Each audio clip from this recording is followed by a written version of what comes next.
نہ جانے مسائل تو علماء سے پوچھیں، یہ حکم مبین ہم کو رب سے ملا ہے، چلو پوچھ کیسے جیے زندگی کو، چلو پوچھ لے کس میں رب کی رضا ہے، رب کی رضا ہے۔ الحمدللہ رب العالمین والصلاة والسلام علی سید المرسلین، اما بعد فاعوذ باللہ من الشیطان الرجیم، بسم اللہ الرحمن الرحیم۔ الصلاة والسلام علیک یا رسول اللہ وعلی آلک واصحابک یا حبیب اللہ، الصلاة والسلام علیک یا نبی اللہ وعلی آلک واصحابک یا نور اللہ۔ مدنی چینل کے ناظرین، پروگرام دارالافتاء اہل سنت میں آپ کو خوش آمدید کہتے ہیں۔ اللہ رب العالمین ہم سب کو دین متین کے احکامات سیکھ کر، سمجھ کر اور اس پر درست طریقے سے عمل کرنے کی توفیق عطا فرمائے۔ ابتداً درود پاک کی فضیلت ہمارے پیارے نبی صلی اللہ علیہ وآلہ وسلم کا فرمان معظم عالی شان ہے، اول الناس بی یوم القیامہ اکثرہم علیہ صلاۃ۔ قیامت کے دن میرے سب سے زیادہ نزدیک قریب ترین وہ شخص ہوگا جو مجھ پر کثرت سے درود پڑھنے والا ہو۔ اللہ رب العالمین کثرت کے ساتھ درود پاک ہم سب کو پڑھنے کی توفیق عطا فرمائے۔ ربیع الاول شریف کا مبارک مہینہ ہے۔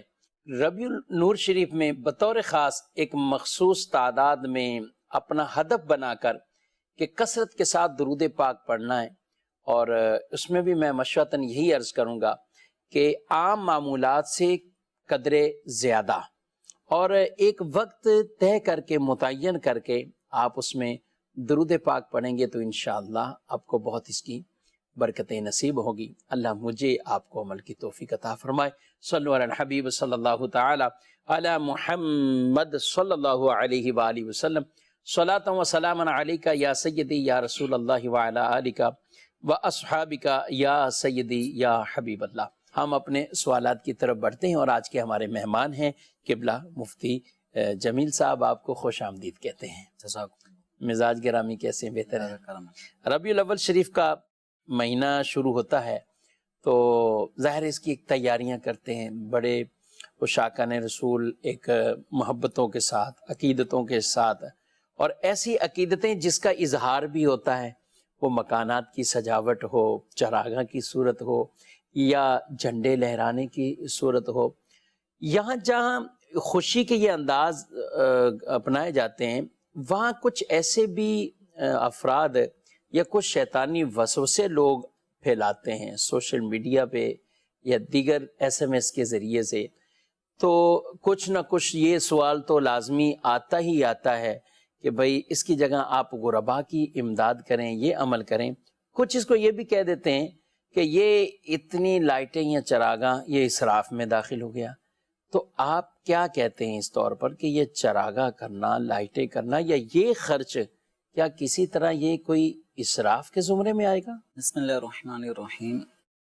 سب سے بنیادی طور پر تو ہمیں اس بات کو ذہن نشین کر لینا چاہیے کہ جو تفاسیر میں یہ قاعدہ لکھا ہے، لا خیر فی الاسراف، کہ ضائع کرنے میں، اسراف کرنے میں کوئی خیر و بھلائی نہیں ہے، ٹھیک ہے، اور ساتھ ہی ساتھ یہ بھی ہے ولا اسراف فی الخیر، ٹھیک، کہ جب کوئی بھلائی کا کام کیا جا رہا ہو، نیکی کا کام کیا جا رہا ہو، تو اس میں جو مال خرچ ہو رہا ہوتا ہے تو اس کا اسراف سے کوئی تعلق نہیں ہے، اس کو مال ضائع کرنا نہیں کہا جاتا۔ تو اصل یہ ہے کہ جب ہمارا جو مال ہے اگر وہ نیک کام میں، شریعت کے دائرے میں رہتے ہوئے، دینی مصلحت کے پیش نظر صرف ہو رہا ہے، خرچ ہو رہا ہے، تو اس میں کسی قسم کا اسراف کا یا مال کے ضائع کرنے کا پہلو نہیں ہوا کرتا۔ احیاء العلوم میں ایک بہت ہی پیارا واقعہ امام غزالی رحمۃ اللہ علیہ نے اسی ضمن میں کہ لا اسراف فی الخیر، خیر کے کاموں میں کسی قسم کا کوئی اسراف نہیں ہوتا، مال کو ضائع کرنا، برباد کرنا نہیں کہا جاتا۔ تو ایک واقعہ امام غزالی رحمۃ اللہ علیہ نے احیاء العلوم میں نقل فرمایا ہے کہ ایک بزرگ حضرت سید ابو علی رود باری رحمۃ اللہ علیہ سے نقل کیا کہ ایک نیک آدمی نے ایک مجلس ذکر شریف کا اہتمام کیا اور اس میں 1000 شمعیں روشن کی، یعنی جس کو کہتے ہیں چراغ جلانا، وہ اس نے شمع روشن کی، چراغ جلائے 1000۔ اب ایک شخص جو ظاہر بین تھا وہ کہنے لگا کہ اس کے دل میں ایک خیال آیا کہ اتنا مال ضائع کرنے، اتنا تیل، اتنی چیزیں، اس میں اسراف ہو رہا ہے، تو وہ وہاں سے اٹھ کر واپس جانے لگے۔ تو وہ اللہ والے تھے، تو انہوں نے اس کا ہاتھ پکڑا، ہاتھ پکڑنے کے بعد فرمایا کہ جو شمع میں نے غیر خدا کے لیے جلائی ہے اس کو بجھا دو۔ کیا بات ہے، کیا بات۔ اب وہ جو شخص تھا وہ اور دیگر لوگوں نے بھی ان شمعوں کو بجھانا شروع کیا، اچھا، لاکھ کوششیں کی کہ کسی طرح وہ چراغ بجھ جائے۔ جو 1000 چراغ جلائے گئے ہیں، ایک شمع بھی نہ بجھی۔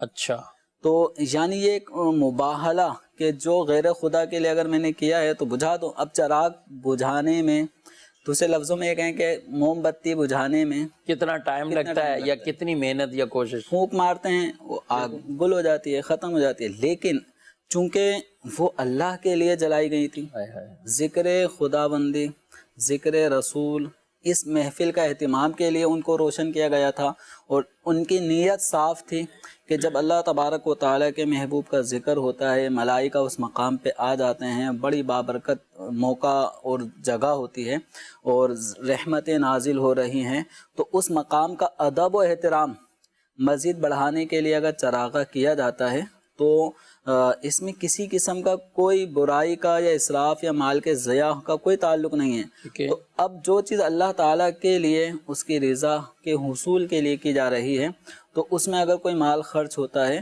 تو اس کو یہ سمجھنا ہے کہ یہ اسراف ہے، مال کا ضیاع ہے، تو یہ شیطانی وسوسہ ہے۔ ہمیں اپنی نیتوں پہ ہر آدمی خود غور کر سکتا ہے کہ میری نیت اس وقت کیا ہے۔ دوسرے کی نیت پر کوئی بھی شخص آگاہ نہیں ہو سکتا اور اس کی نیت کے حوالے سے کوئی حکم نہیں لگا سکتا۔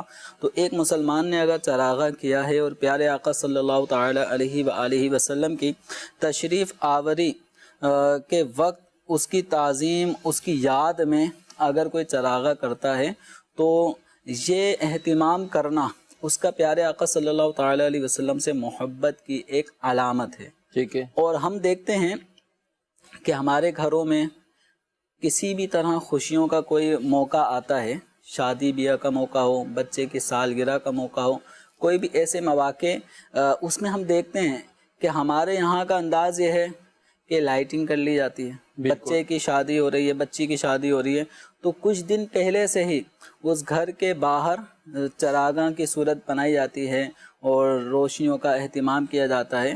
تو یہ اب ہمارے زمانے میں کسی بھی چیز کو سیلیبریٹ کرنے کے لیے اس میں خوشی کا اہتمام اور اس کو منانے کا یہ انداز بھی آ چکا ہے اور عرف میں انداز ہے۔ تو جو چیز عرف کے مطابق ہے اور شریعت کی خلاف ورزی نہیں ہو رہی تو اس کے مطابق چراغاں کرنا بلا شبہ جائز ہے۔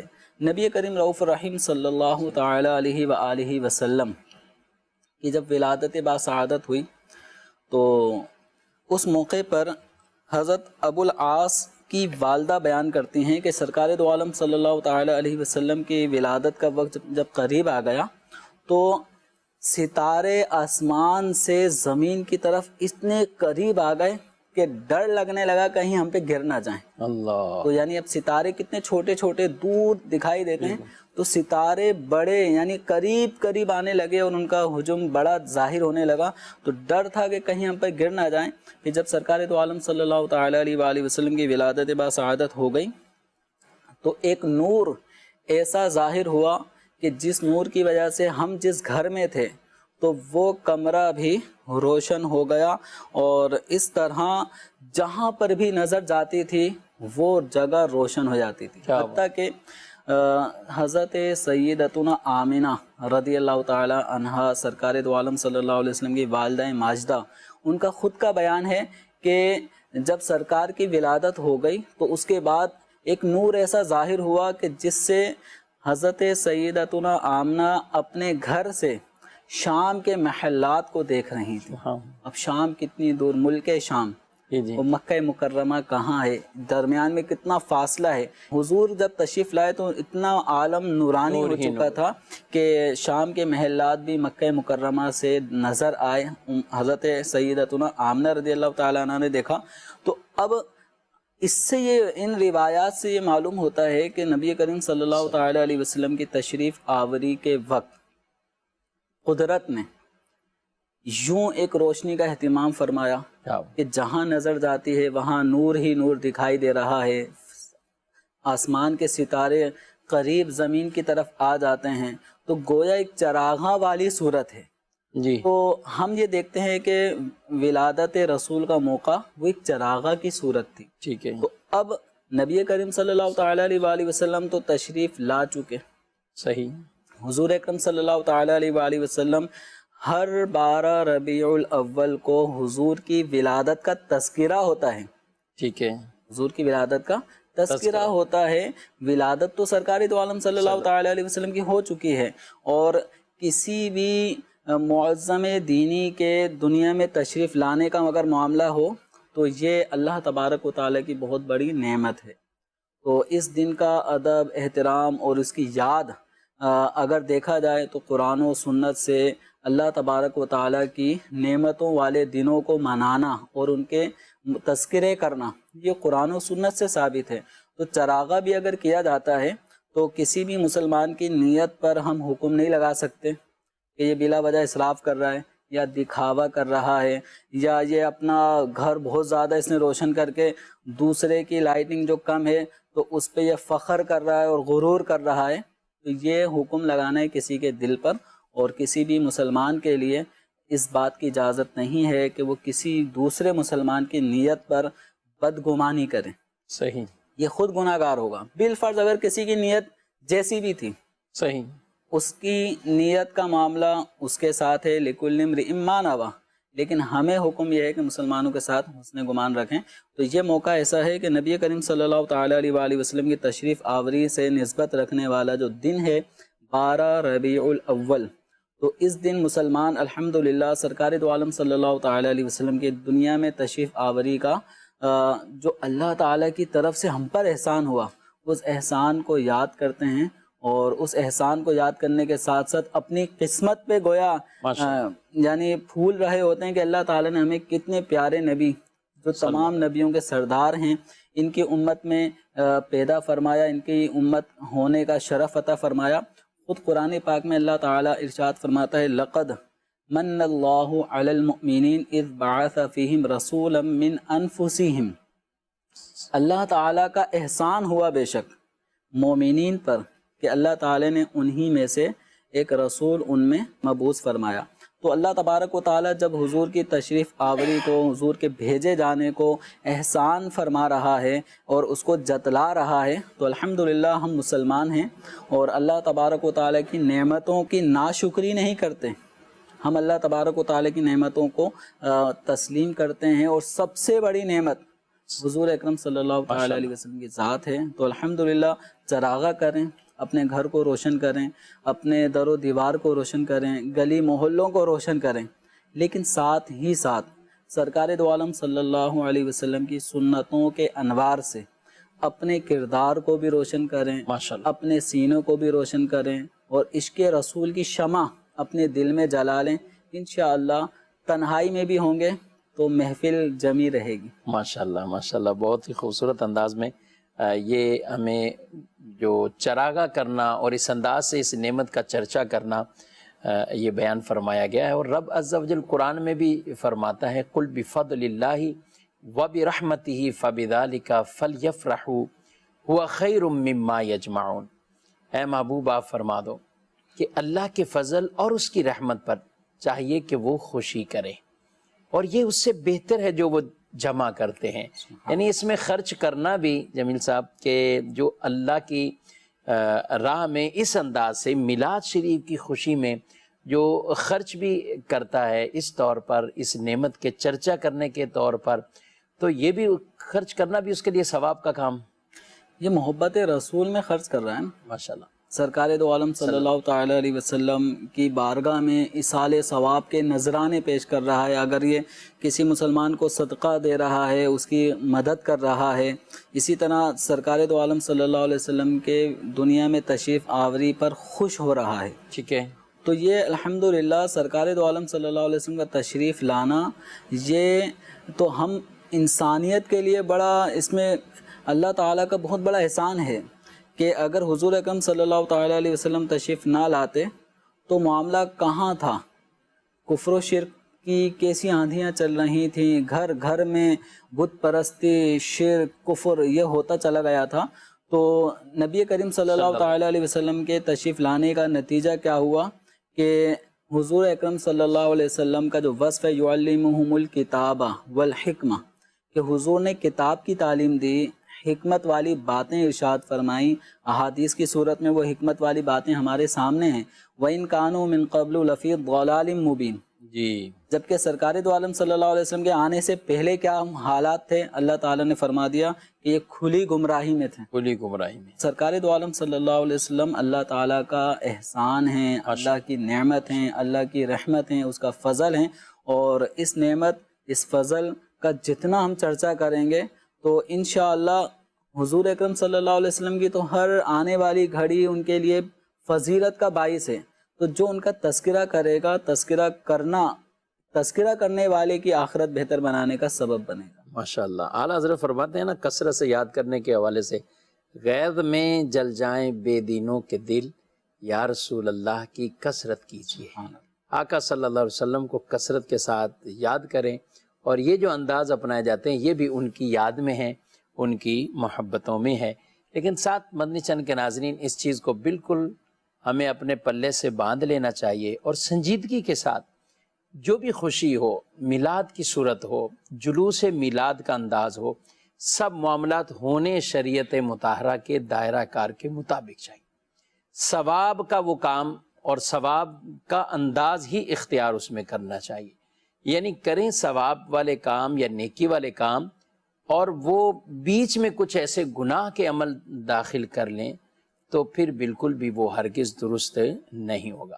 قبلہ شیخ طریقت امیر اہل سنت دامت برکاتہم العالیہ جتنا آپ اس چیز پر واضح طور پر کلام فرماتے ہیں، اور آپ نے امت کی تربیت فرمائی اس انداز سے، چراغاں بھی کرنی ہے اپنے پیسوں سے کریں، بل ادائیگی کرنے کے ساتھ چراغاں کریں، ہرگز غلط انداز اپناتے ہوئے، چوری کی بجلی استعمال کرتے ہوئے یا دوسرے کوئی اور غلط انداز اختیار کرتے ہوئے ہرگز اس کی اجازت نہیں دی جاتی. تو ساتھ ساتھ دین کی تعلیم اور تربیت بھی فرمائی جا رہی ہے اور خوشی کرنے کے انداز بھی بتائے جا رہے ہیں. بلا تاخیر بڑھتے ہیں آپ کی کاز کی طرف، دیکھتے ہیں ناظرین کیا پوچھنا چاہتے ہیں. وہ آپ کا سلسلہ مرحبا. مفتی صاحب سے میرا سوال ہے، محفل میلاد کے دوران ملنے والا نذرانہ وہ استعمال کر سکتے ہیں گھر میں؟ ٹھیک ہے جی. مزید؟ جی میرا نام طلحہ ہے. میرا یہ سوال ہے کہ میلاد کس طرح منایا جائے؟ میلاد کس طرح منایا جائے، یہ بہت پیارا سوال کیا ہے. ایک عوام کی ترجمانی کی ہے جمیل صاحب. ایک تو وہ ہوا کہ بہت زیادہ کوئی اہتمام ہے، عظیم الشان محفل ہے، ایک تو یہ انداز ہے. بس اوقات یہ بھی ہوتا ہے کہ ہر آدمی کی اتنی طاقت استطاعت نہیں ہے، تو میلاد کسے کہیں گے کہ کس محفل کو میلاد کی تعریف میں آیا. اور کوئی اگر گھر پہ تھوڑا سا ہی انتظام کسی کے پاس ہے، گھر کی فیملی کے افراد ہی وہ بیٹھ کے میلاد، کیا ممکن ہے ایسا؟ میلاد شریف منانا، اس کا مطلب یہ ہے کہ سرکار دو عالم صلی اللہ علیہ وسلم کے تشریف آوری کا ذکر کرنا، حضور اکرم صلی اللہ علیہ وسلم کے محاسن، حضور کے فضائل، کمالات، حضور اکرم صلی اللہ علیہ وسلم کے اپنی امت سے پیار محبت، حضور کی سیرت سنت کا بیان کرنا. تو میلاد شریف کے اگر ہم اجتماعات میں دیکھتے ہیں تو یہی باتیں ہو رہی ہوتی ہیں. بالکل. وہ نثر کی صورت میں کوئی مبلغ، کوئی مقرر، کوئی عالم دین بیان فرما رہے ہوتے ہیں، تو کبھی نظم کی صورت میں بہت پیاری آواز میں نعت خواں حضرات ذکر رسول کر رہے ہوتے ہیں. تو اب یہ ہے ہر مسلمان نعت خواں ہے. ٹھیک ہے. آواز اگر نعت خوانوں جیسی نہ بھی ہو رسول اکرم صلی اللہ تعالیٰ علیہ وسلم کے اوصاف حسنہ کا بیان تو ہر مسلمان کرتا ہے. ٹھیک ہے. تو اگر کسی جگہ ایسا ہو کہ باقاعدہ جیسے محافل دیکھیں، اب دل میں تھوڑا سا ایک آدمی فیل کر رہا ہے کہ میرے پاس تو اتنا اہتمام بھی نہیں ہے کہ میں اتنی بڑی محفل کروں. ٹھیک ہے. نہ گھر اتنا بڑا ہے کہ اس میں اتنے سارے افراد آئیں، یا وہ ایسی جگہ رہتا ہے کہ جہاں قریب میں مسلمان نہیں بستے، اور اب وہ کہاں سے اپنے گھر میں محفل کریں اور کس طرح مسلمانوں کو جمع کریں. تو دیکھیں سرکار دو عالم صلی اللہ تعالیٰ علیہ وسلم کا ذکر خیر چاہے آپ 100 آدمیوں میں کریں، چاہے 10 آدمیوں میں کریں، اور کوئی نہیں ملتا، آپ کے اپنے گھر کے فیملی ممبرز ہیں، آپ ان کو جمع کریں. آپ کو نعت شریف تو آتی ہوگی، جو بھی اشعار آپ کو نعت کے آتے ہیں، سب سے اولا و اعلیٰ ہمارا نبی، سب سے بالا و اعلیٰ ہمارا نبی، اس طرح سرکار دو عالم صلی اللہ علیہ وسلم کے معجزات میں کوئی معجزہ تو آپ کو معلوم ہوگا. حضور اکرم صلی اللہ علیہ وسلم کی سنتیں جتنی آپ کو معلوم ہیں مستند ذرائع سے، ان کا بیان کریں. اور ماشاءاللہ ہمارے یہاں مکتبۃ المدینہ سے آداب و سنن کی کتاب بھی موجود ہے، چھوٹے چھوٹے ایسے رسائل کہ جس کے اندر نبی پاک صلی اللہ علیہ وسلم کے ایسے خوبصورت واقعات، سیرت کے واقعات. اسی طرح دعوت اسلامی کے مکتبۃ المدینہ سے کتب و رسائل آپ پرچیز کر سکتے ہیں. یہ بھی آسانی ہے کہ آپ دعوت اسلامی کی ویب سائٹ پہ جا کے کتب و رسائل کو ڈاؤن لوڈ کر سکتے ہیں. بالخصوص ابھی حالیہ جو ماہنامہ فیضان مدینہ، جو 4 سال تقریباً اس کو ہونے کو ہیں، تو بالخصوص ربیع الاول میں جو ماہنامے میں 4 سالوں میں ہر مہینے جو ماہ ربیع الاول میں جو بالخصوص مضامین تھے، ان مضامین کو ایک جگہ جمع کر کے تقریباً 83 مضامین کو جمع کیا گیا ہے. اس کی باقاعدہ PDF فائل بھی دعوت اسلامی کی ویب سائٹ سے آپ ڈاؤن لوڈ کر سکتے ہیں. ان میں سے کیونکہ مستند مواد ہو گیا، اب آپ اس میں سے اپنے موبائل میں، آئی پیڈ میں لے کر ان مواد کو سنائیں، اپنے گھر والوں کو سنائیں. تو یہ بھی ایک انداز ہے کہ آپ اپنے گھر میں اس طرح بھی میلاد منا سکتے ہیں. تو میلاد منانے کے لیے ہزاروں کا مجمع ضروری نہیں ہے. ہاں، جہاں زیادہ لوگ جمع ہوتے ہیں وہاں برکتوں کا نزول زیادہ ہو رہا ہوتا ہے. لیکن اگر کہیں ہزاروں جمع، سینکڑوں جمع نہیں ہو سکتے، آپ اپنے گھر والوں کو لے کر بھی آپ محفل سجا سکتے ہیں. بلکہ اعلیٰ حضرت رحمۃ اللہ علیہ کے برادر بھائی جان مولانا حسن رضا خان رحمۃ اللہ علیہ تو کیا ہی خوب ارشاد فرماتے ہیں، ایک عرض کرتے ہیں بارگاہ رسالت میں، دل میں ہو یاد تیری اور گوشہ تنہائی ہو، کیا بات ہے، پھر تو خلوت میں عجب انجمن آرائی ہو.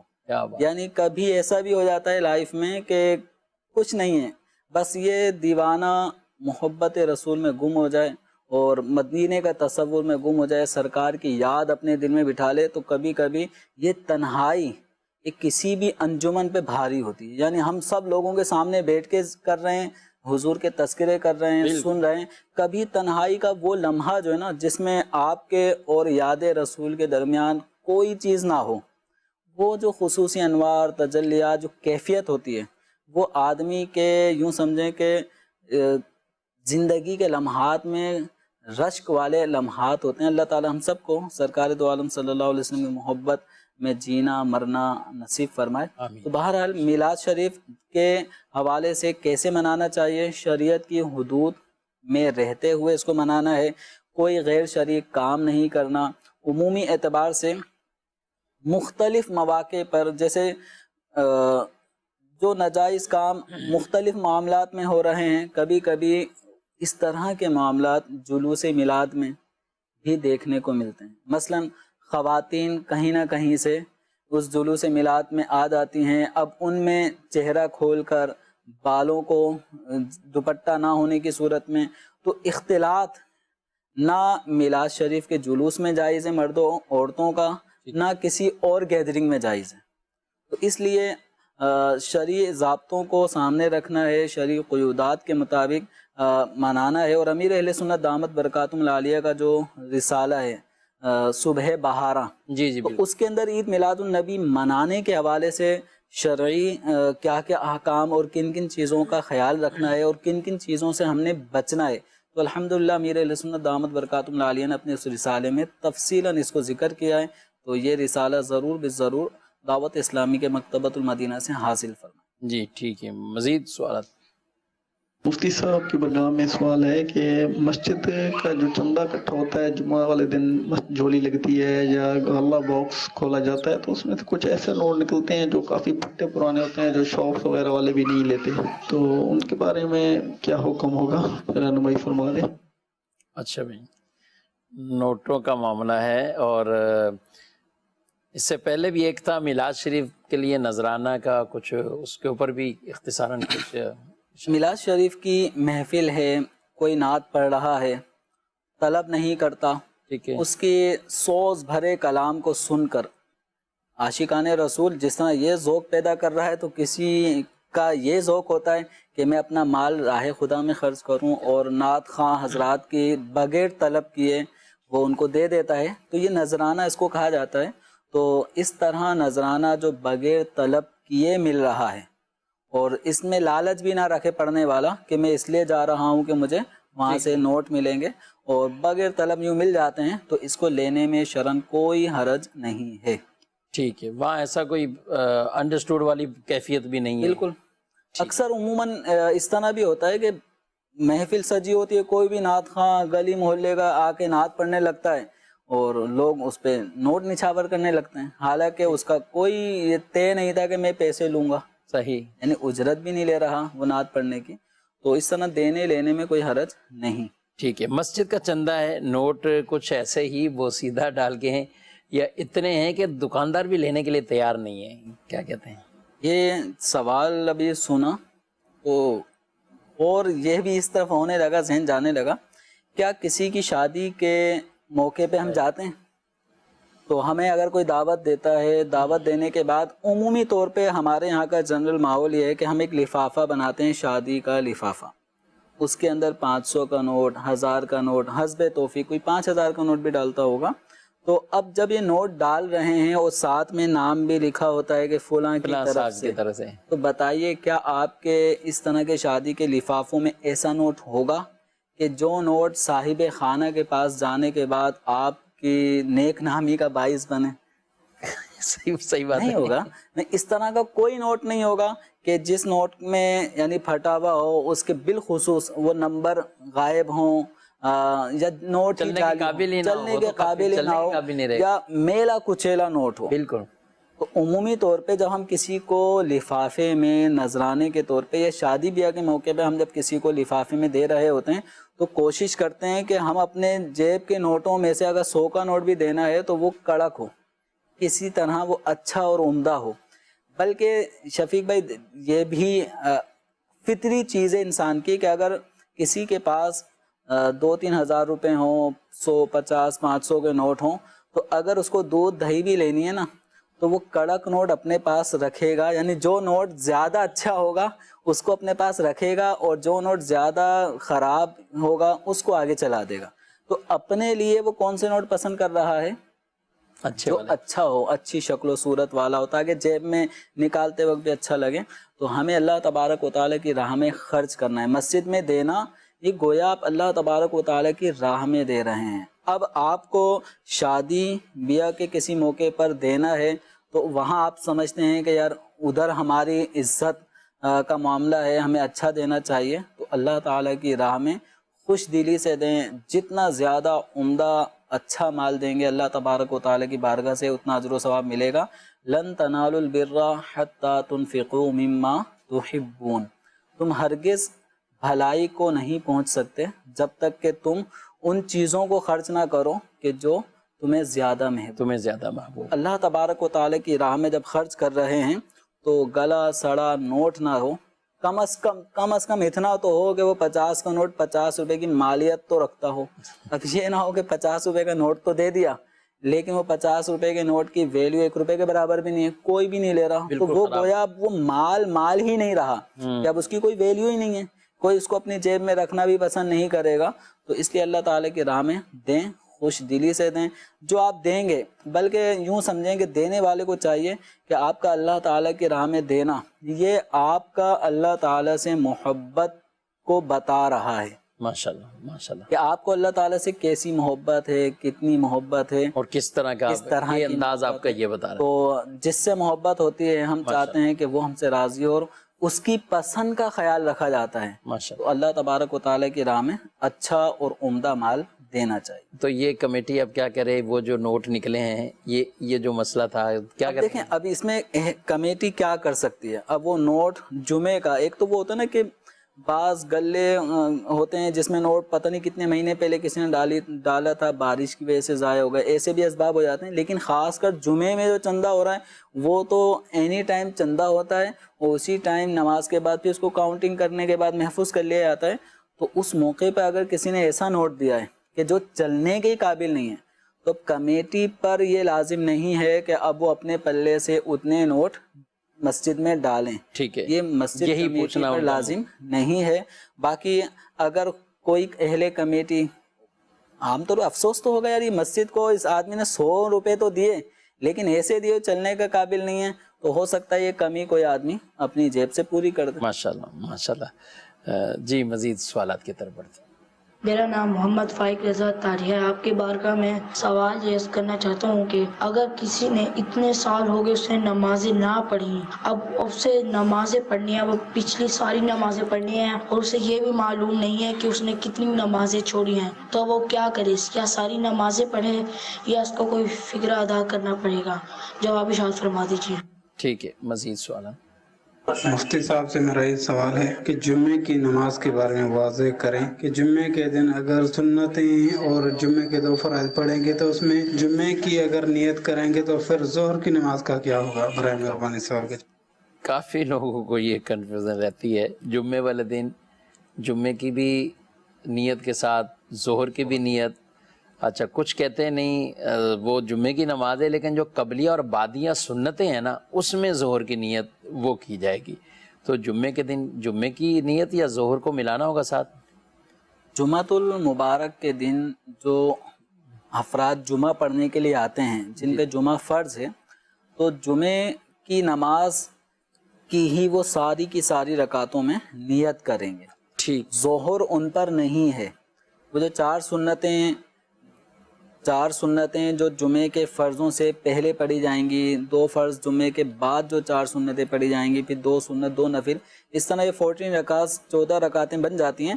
تو یہ ساری کی ساری رکعتوں میں جمعے ہی کی نیت کرنی ہے. جو جمعہ پڑھ رہا ہے اس کے لیے ظہر کی کوئی رکعت نہیں ہے. جمعے کے دن ساری رکعتوں میں جمعے کی نیت مطلب کیا کریں گے؟ مثلاً یہ کرے گا 4 رکعت سنت قبلیہ جمعہ. اچھا یوں، ٹھیک ہے. فرض میں تو صرف 2 ہی رکعت میں فرض کی نیت کرنی ہے.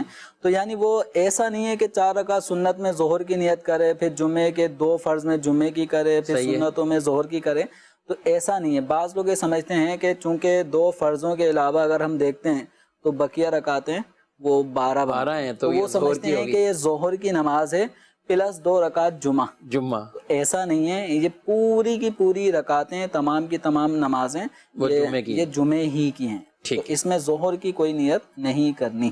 ٹھیک ہے. اور یوں ہے کہ قبل از جمعہ بعد از جمعہ 4 رکعت جو پہلے کی سنت قبلیہ جمعہ کی قبلیہ سنتیں اور جمعہ کی بعدیہ سنتیں، یہ اس طرح. ٹھیک ہے. اچھا، یہ ایک قضا نمازوں سے متعلق ہیں اور ان کو یاد نہیں ہے تو کیا کسی بھی شخص کو جو بالغ ہو چکا اور کچھ عرصے اس نے نماز نہیں پڑھی تو اب ایسی صورت میں اس پر لازم ہے کہ جب سے وہ بالغ ہوا اس کا اندازہ لگائے کہ میں کس سن میں بالغ ہوا تھا اور اب تک کتنا عرصہ ایسا ہو چکا ہے جس میں میں نے نمازیں نہیں پڑھی. اس پر غور کریں. اور اگر کوئی آئیڈیا نہیں لگ رہا تو آدمی ہے، لڑکا ہے، تو وہ 12 سال کی عمر سے اپنے آپ کو بالغ تصور کریں. 12 سال کی عمر کے بعد اب جو ان کی عمر ہے جتنی بھی ہو چکی ہے، 20 سال ہو گئے تو یہ تقریباً 8 سال ہو گئے. تو 8 سال میں غور کریں کتنے عرصے انہوں نے نماز پڑھی، کتنے عرصے نہیں پڑھی، کون سی نماز پڑھتے تھے، کون سی نہیں پڑھتے تھے. ایک تعداد ہے جو مغرب کی نماز میں اکثر ہم دیکھتے ہیں نمازیوں کی تعداد زیادہ ہو جاتی ہے، عشاء میں کم ہو جاتی ہے. ٹھیک. فجر میں بالکل ہی آدھی صف رہ جاتی ہے، ایک صف بھی مشکل ہوتی ہے. تو اس طرح بعض لوگ کچھ نمازوں کے عادی ہیں، کچھ نماز نہیں پڑھتے. یا تو فجر میں نہیں پڑھتے تو ظہر میں اس کی پڑھ لیتے ہیں، لیکن بعض وہ بھی نہیں پڑھتے. تو اس لیے غور کرنا ہوگا کہ کون کون سی نمازیں آپ نے مستقل نہیں پڑھی، جب پڑھی ہیں تو کتنی، اس کا غور فکر کر کے اندازہ لگا کے ان کی قضاء عمری ادا کرنی ہوگی۔ اللہ ہمیں عمل کی توفیق عطا فرمائے۔ مدنی چینل کے ناظرین، پروگرام کا وقت اپنے اختتام کو پہنچا ہے۔ صلو علی الحبیب صلی اللہ تعالی علی محمد صلی اللہ علیہ وآلہ وسلم۔ جانے مسائل تو علماء سے پوچھیں، یہ حکم مبین ہم کو رب سے ملا ہے، چلو پوچھ کیسے جیے زندگی کو، چلو پوچھ لے کس میں رب کی رضا ہے، رب کی رضا ہے۔